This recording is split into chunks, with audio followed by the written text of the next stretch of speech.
Is it? Yes. It's connecting, but you're fuzzy. Live. We are live. Hi, this is Tripti, and I am live from Melbourne, Australia. This is my first live, and I am nervous, but I am super excited. And joining me today is my dear friend, Margaret Williams. And unlike me, she is a veteran when it comes to going live on Substack, and I'm so excited to be here with Margaret. Margaret, thank you so much for joining me today. And today I would like to talk about celebration, motivation, inspiration, reflection, and your journey on Substack because you recently celebrated your 1 year anniversary on Substack, and it has been one hell of a journey for you. And yours is like, I'm just starting, and you are 1 year in. And I would love to know how you started on Substack and how your journey has been. Well, I came to Substack. First of all, Tripti, thank you so much for the invitation. I greatly appreciate that. Hello, Randolph. Um, what I wanted to say was I came to Substack because I always wanted to write. Okay, I've been writing since a small child, and so as a result, I was able to write about all the things that I was going through in my life, all of the turbulence, all of the trauma that I experienced, and all of the things that I went through during my career, all the challenges that I went through in my career. And my goal was to transition from the military over to Substack, so where I could help other people to uh, to reach their desired outcomes. So you did know about Substack at the time you think of retiring. Yes, I did. I knew about Substack and I also knew about Medium. But at the time, I felt that Substack would be much more, would be better for me. Okay. I just got, my intuition was telling me that. So that's why I decided to come to Substack. And then one of the first persons that I met when I come to Substack was Veronica. And she helped me, and she encouraged me to write that hero post because that's where that's your foundation, is that hero post where people can connect with you on a personal level. So after doing that, everything just took off, and here I am today. And I've met with a lot of challenges because working with the military and then growing up in a religious background, religious upbringing, uh, my ideal of Substack was much different than what it was. Okay. Working and being in a structured background and working with a multitude of different people, I thought a lot of things my perceptions were incorrect. Okay.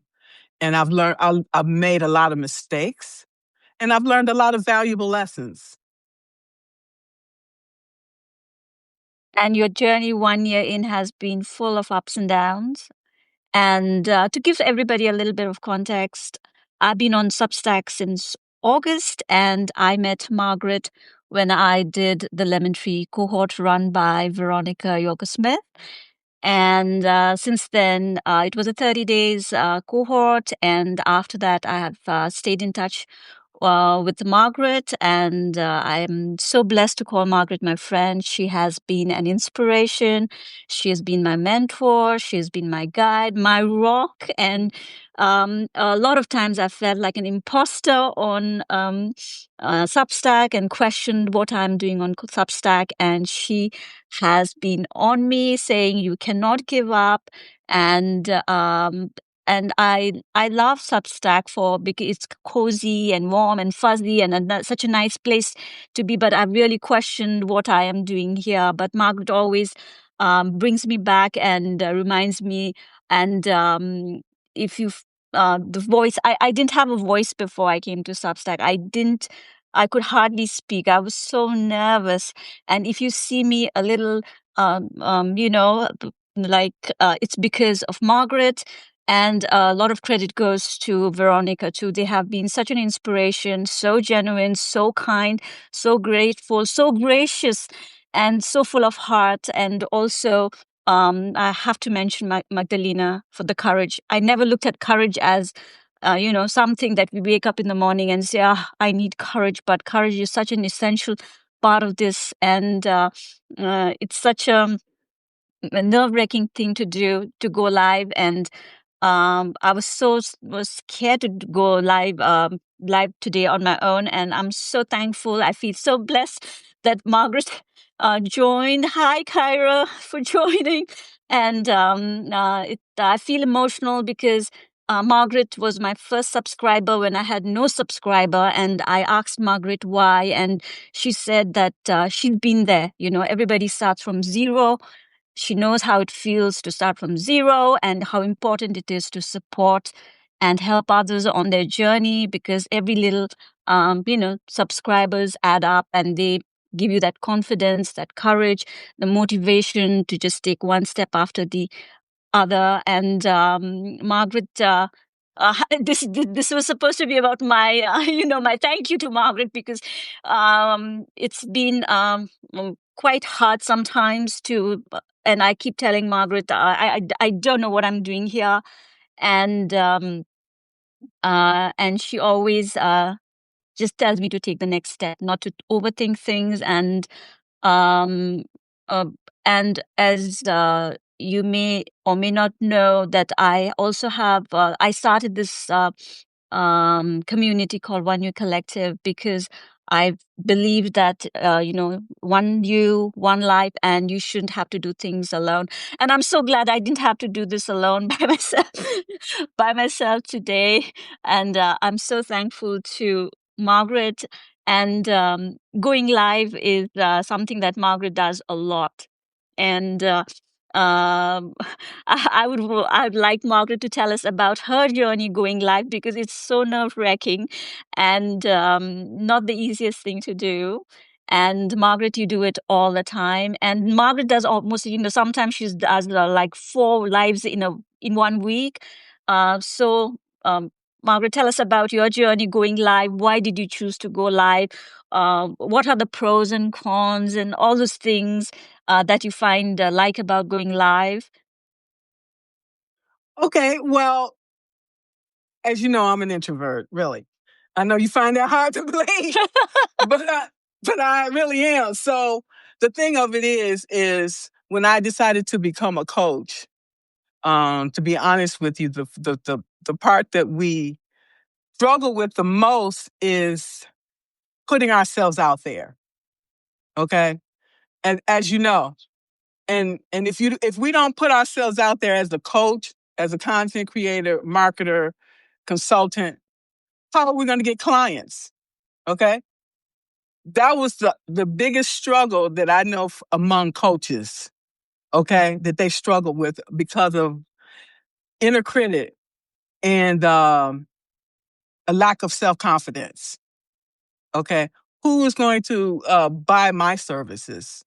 Okay, and I struggle with this still, because it's like, first we have to figure out who our ideal client is. And I have to this day to say who that is.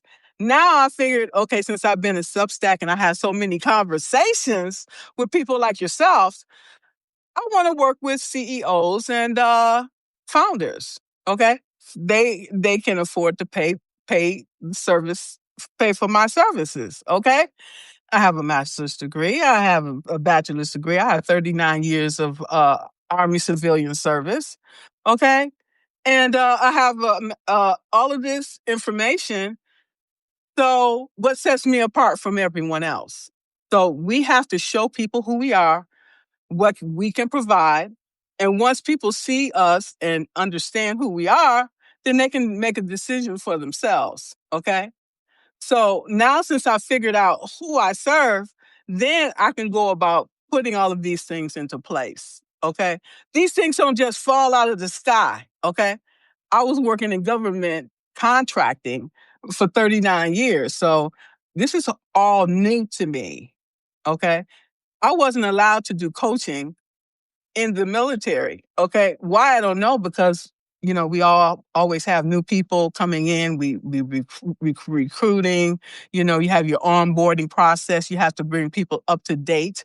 And make them feel welcome and all of these things. So there was a lot of bias.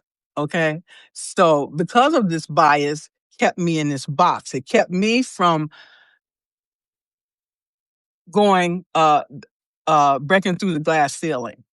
And so I was just waiting my time until I could get out into the workforce. I mean, out of the government and into, you know, now here I'm in Substack where I can actually do the work that I was called to do. The work that I called to do with the military was beautiful. Altruism at its finest, building the infrastructure, so people can have a quality of life that they want and they deserve. Okay. Now it's the same thing. This calling is it's a different calling. Okay. And I have developed people my entire career. And that's something that I loved. When I was in Iraq, they said, "Hey, you have this group of Iraqi engineers. You do what needs to be done." Okay. I nurtured and cultivated those relationships, brought those guys in and said, "Hey, this is our mission. This is what we need to do." And they followed my lead, you know? And so the thing of it is, we are called for service, but we don't necessarily know in what way that is. So we follow the path. Okay. And I followed the path, and the path led me here. And here I am today. And I thank God for this, bringing me here. And it has been a story of reinvention, isn't it? This whole 1 year, how you had to, from your army background and coming here, like a whole journey, like entirely different. The things you had to learn, the things you had to do. And I think the one thing that really stands out with me, for me, when it comes to you, is your commitment, your consistency, your courage, and your dedication. And it might come out in different ways. The amount of notes you send out, the amount of lives you go through. But even with your lives, I love it because it's so diverse, it's so inclusive. And not everybody is your cup of tea, but the diversity. And what I personally tell you is what they see, when they go on live, I feel is a very different Margaret to what I see when I, chat with you one on one. And Margaret is such a fun and funny person and lovable with the kindness of heart and so genuine and so loyal and so uplifting, And it's just been such a joy to have you in my life and to call you my friend. And but this again, this 1 year journey, talking about all these things, there's a lot of technical stuff to what you have to do when you go for live. You have to reach out to people. You have to, like 4 lives in 1 week it takes a lot, and uh, you are constantly. I tell you, if I just did 10% of what you did, Margaret, I'd be so much far ahead in life. And this is just my one, my attempt of doing that, and and hopefully inspire others to just do. And of course, the end of the year, and we wanted to celebrate you, and we wanted to inspire others, whoever might be watching, to do, because you are an introvert. I am extremely introverted and don't like to talk about myself and don't like to put myself out there. And but you've done it so beautifully, and you always try to empower people. And like this whole year, I know you'd been working towards. I did say I'll not bring it up, but to reach your 1,000 subscribers. And on Thanksgiving, you reached 980. You were 20 subscribers away from reaching 1,000 subscribers. And you decided to do what, Margaret? Delete 200 non-active subscribers. And to me, that takes a lot of courage, because I know how hard you worked, to reach that number, and then you decided to delete it. And again, I said it is about courage, and we don't, get up in the morning saying, okay, deleting that would be courage, but it takes a lot, because I know how hard you worked. And can you talk to us a little bit about why you did it? Just I'm just going to be blunt, okay? The thing of it is, the reason I did that, not because I wanted to, because you said I'm working hard, so hard every day, all these lives, and my open rate down like 19, 18%, 17%, and I'm working this hard, and I'm not getting the results that I need and I want. So what do I do instead? I have to cut all of this dead weight so I can fly. Okay. And if anybody, they even do this in Facebook groups too. Okay. They say if you're, because people, they live busy lives. They say if you're not participating, we're going to delete you. Okay. That's not to say that you can't come back. Okay. The door is always open. But this is affecting me. I'm working so hard and my numbers is just dwindling. So what do? I have to cut it out. I had to cut it out so I can fly. Now my open rate went up to 29%, not 18, 29%. I deserve that. I have worked hard. I have sacrificed everything to be where I am today. We cannot let nothing and no one stand in our way. And that's what that's all about. That's a business decision. And if somebody don't like it, then too bad. but I also think that, again, numbers is not important. We did talk about, how we are so fixated by numbers, and we are always looking for numbers to validate ourselves. And I think it takes a lot of courage to, at 980, when you were just 20 subscribers away, that you decided to do that, and not get fixated by the number, and to follow your heart, and to know what is right and what you should be doing. I mean, not, try to put a different a face and say, I have 1,000 subscribers, when you know that half of them, or, or whatever numbers you've deleted, were not even reading, opening any of your emails, those, like, numbers. Exactly. They weren't. They weren't. It was clear. The data showed it. Okay. So it was not something that I did haphazardly. It's something that we talked about it. You know what I'm saying? So if it's like this, if you want to love something, set it free. If it comes back, it was meant for you. If not, it wasn't. It's really clear. Okay. And so I feel good about that. And I did that too, because when you look at, we got 2026 coming in. I just retired. Okay. I took the early retirement in April. Okay. I'm cleaning house. I'm cleaning everything. I'm cleaning out my closets. Okay. I'm cleaning out, I'm consolidating my finances. Okay. I'm doing everything to prepare for 2026 so I have a much better year. Okay. So reflecting, renewal, all of these things we all need to do to figure out what things we don't want to take into the new year. Okay, especially if it's not benefiting you, why take it into 2026? Right? That's where I am today. And I feel good and I feel free and I'm at peace. Okay? I'm at peace because at the end of the day, is who do we have to rely on? Me. Okay? Who's paying my bills? Me. So how I'm going to do that? I have to be smart. I have to be forward thinking and forward proofing. Okay. So if it wasn't about the numbers. It was about respect. It was about everything that I hold dear, my values. And I don't compromise for that for nothing and no one. Okay. And that's where we are today. Everybody's And not going to like every decision that we make. Okay. That's the facts. I didn't like every decision my employer made either. That's why took the early retirement and left. Okay. and let's talk a little bit about your what are your plans for 2026? I have been pushing you to do a workshop, and you did send out a survey, and we all know how surveys work. They, Of course, we then know. don't really tell. Yeah.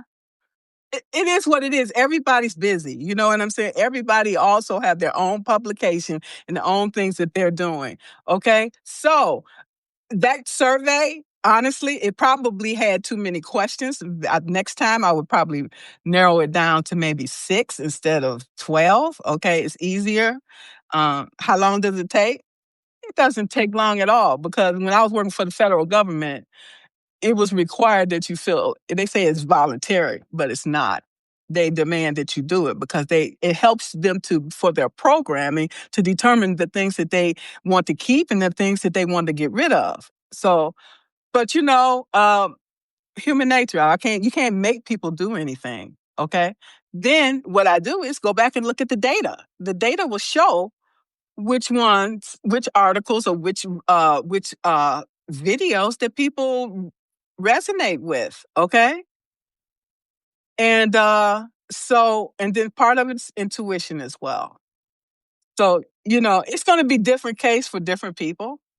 Okay. So, what is it about life that you enjoy the most? Because I know you get nervous a lot about Every all the time. life.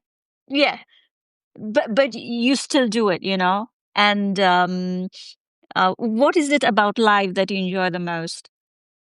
What I like about the live is that as soon as it says connecting and it's live, I just become a different person. Okay, altogether. And so I'm like, okay, I accept that. And I get this energy, and I get this I can't explain it. I can't explain it. I just come alive. That's all I can tell you. And then um I just feel amazing when I go live versus when I write. It's different. I have to be in a different type of m- mindset to do writing. Say maybe if I've been ruminating over something, a decision that I can't decide on, that's something that I would prefer to write on, to reflect on. Okay. But for other things, I just prefer to go live because I speak faster than I can write. My mind can't keep up. Okay. So that's when I need to go live so I can get it out in a quick way. So I don't know if that answered your question. Because like you have to reach, there's a lot that goes into a life, especially for you, because you're reaching out to so many people. You don't just, you talk to them first, you see whether it's a good fit or not, and your topics are so diverse, and they're so inclusive too. And how does it work, like who how does in your head, how do you know who to choose to talk to, and what should you talk about? And because you go live, and it's like, what do I talk about? What do people want to hear? Like, how do you know? You've been doing it for a year now, and I'm gonna tell you, I pick topics that I'm interested in because okay, and things that I am suffering with. So that's what I pick. Okay, so since nobody give me any information, I just make my own decision. Okay, so there it is. And then I'll look at the data. I'm like, oh well, they didn't like that so much. Okay, whatever. They're not gonna like everything I talk about anyway. Nobody does. Okay, so what I figure is that maybe after the first of the year, the paid subscribers, I will ask the paid subscribers, what do you guys want to hear more of? I asked them that in the survey. Nobody didn't say nothing, so I like, okay, I'm going to continue to pick it myself. Okay, depending on the monthly theme, I'll pick something that gravitates to me. And as far as with the people, I just go through Substack and I listen to people live, okay? Not in an article, okay? Because, I got a short attention span. I skim articles. I'm just being honest. I don't have time to read every article. no one has. I'm subscribed to over 1,000 people's subscriptions. So can I read 1,000 articles every day? No, I skim it. Okay, that's it. And then I was like, okay, I'll just give them a like anyway, because I don't have time to read everything. I'll just give them a like anyway, because people deserve to have a like on there. If nobody have a like on there, like, what's this about? Anyway, what did you ask me? I diverted. What did you ask me? That's all right. But I think what would really help everyone is that whoever is sitting on the fence, wanting to go live. So this is my first live.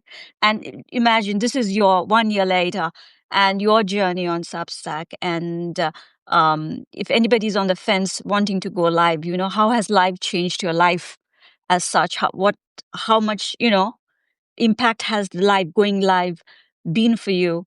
I know it's like a very important part of your life, but how has it changed you as a person? How has reaching out to all the people, talking to all the people, which ones were your so many questions? I'm putting it all together, but which one was one of your favorite ones that you'd like to tell us before we end today? I don't want to take too much of your people's time, so if you want to talk about that. I have all of them really. I mean, the one that did with Veronica, the one that I did with Jackie Verbal, the one that I did with, Marlon Wings. It's just every conversation was amazing. Okay. I enjoyed these conversations. Being an introvert, I enjoy deep conversations. I am not a small talker. Okay. You find somebody else for that. That's boring. But I love to have these deep conversations, and it brings so much value to people, and it brings value to me to be able to connect with people on a deep level like that. People can feel that. That's why people resonate, and that's why people keep coming back. Okay, they're looking for genuineness. They're looking for authenticness. Okay, and they're looking for connection. And if you can provide them that, then people will always be there for you. And I feel the same way. Okay. Like Maya Angelou said, I'm not going to remember what you said. Okay. But I'm going to remember how you made me feel. Okay. And people keep coming back for that. And that's why I like doing it.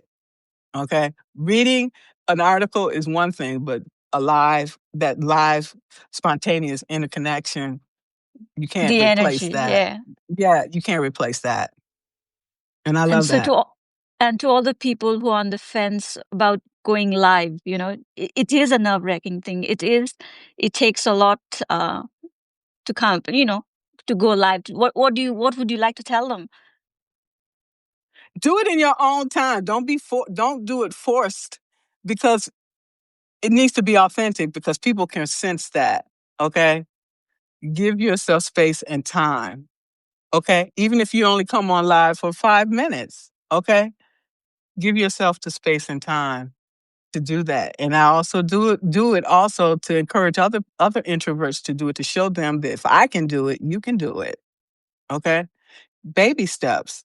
But it's not for everybody. I'm going to just be honest. It's not for everybody.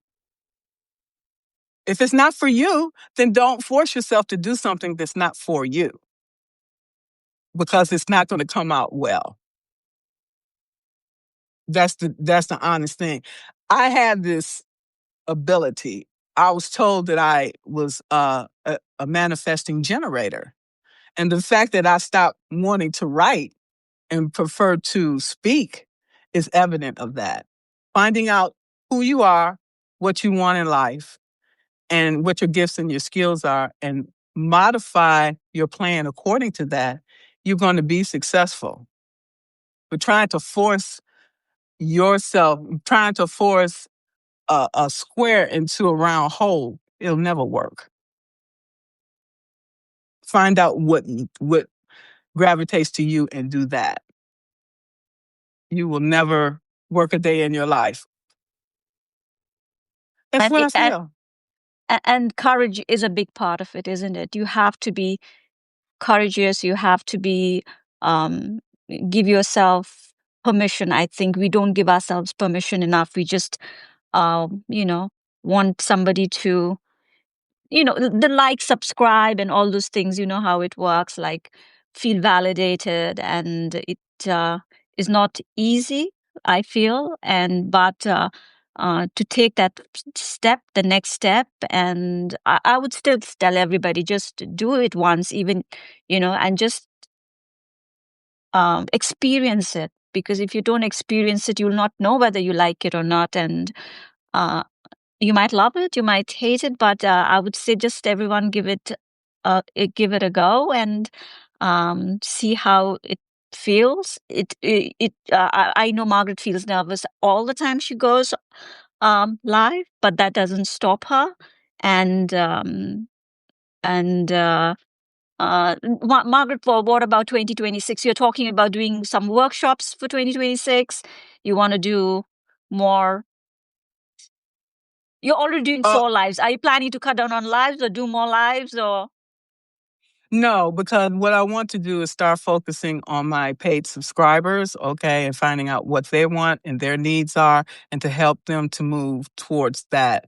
Honestly, I have had a problem with selling, and I'm trying to get over that, okay, because I have gifts and skills, and it costs me money. Okay, so to be able to get a return on the investment of the degrees and the experience and everything I have is to utilize our skills. That's why we got this knowledge anyway, right? To help other people. So why not do that? Now that I've determined who those individuals are that I want to help, to include organizations, now I can put these things into place.